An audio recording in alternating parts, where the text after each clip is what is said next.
Hi Pally, my name is Anand Srinivasan, I'm from Verde magazine, and today I'll be reviewing SZA's new album, Z. SZA is a singer-songwriter from New Jersey and has appeared on Isaiah Rashad's Sylvia demo and Schoolboy Q's Oxymoron. Isaiah Rashad is also a new TDE signee, and if you haven't checked out Sylvia demo already, I would strongly recommend it. Before we get into the particulars, I wanted to talk about the album on the whole.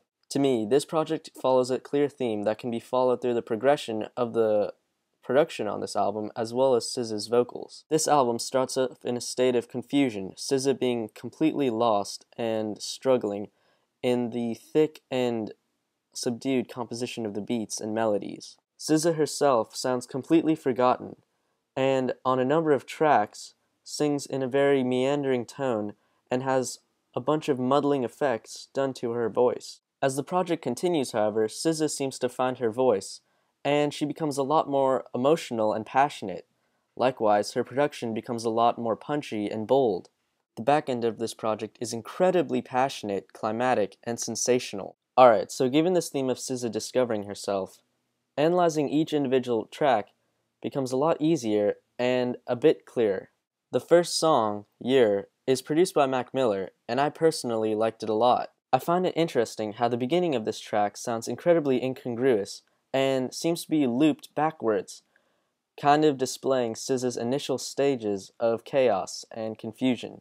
Also, this opening is very similar to Isaiah Rashad's opening on Sylvia Demo, another album of self-discovery for the artist. The track on the whole is really sedative, but at certain parts seems to subtly bubble with life. It almost displays the innate vitality being harbored in SZA and foreshadows what is to come later on in the album. The second song, Child's Play, features an old XXYYXX beat off of his self-titled project released in 2012. When I first heard this beat, I was a bit disappointed at how little had been done to change it, but when I heard SZA's vocals, they melded so well that they immediately redeemed this fact. But that's not it. SZA not only sounds comfortable on this beat, but I almost get this sense that she's reclaimed it as her own, with her unique and engaging vocals that add a new meaning to this song. As far as features go, I was really on the fence about how Chance the Rapper's vocals were used on this track. His verse was fine, but then when he starts singing, he sounds really out of place and really unflattering.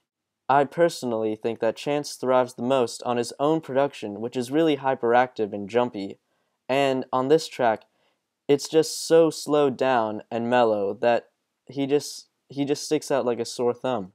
Next, with the song Julia, this album really starts to pick up. It features some really flashy and poppy production, the vocals are not as meandery, and the choruses are super catchy. Next was the song Warm Winds, featuring Isaiah Rashad. The song Warm Winds is broken up into two parts. On the first half, the production progressively becomes more and more layered and starts off really lofty, and then changes to being rather playful. On the second half, the beat changes and Isaiah and SZA start singing together. I personally thought that they perfectly complemented each other, and that they made it seem organically effortless. Next was the song Hijack, with some skittery, quirky, and pretty unorthodox beat selection, which I thought meshed well with SZA's unique and soft vocals. The next song, Green Mile, was epic, booming, and pretty angelic. The song change 2/3 into the track, however, seemed a bit unnecessary since it was too short to stand alone as a track, but it seemed to be too long to be an interlude. SZA's vocals are full of emotion and passion, and as far as production goes, this song is pretty amazing as well, with the very slow and hypnotic beat, and the reverb used on her voice. Kendrick Lamar is also on this track, and I think for the first time ever, I can safely say that he was not necessary for this song.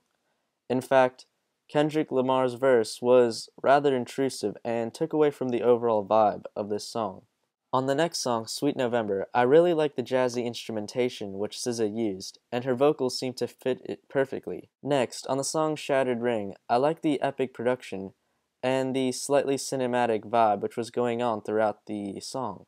In the beginning, there are these really weird and quirky rattling noises, along with a minimalistic beat, and a twangy guitar that eventually builds up to some booming and momentous drums and some grandiose instrumentation. Finally, the song Omega follows a similar pattern as the song Shattered Ring, with some very grand and triumphant sounding instrumentation.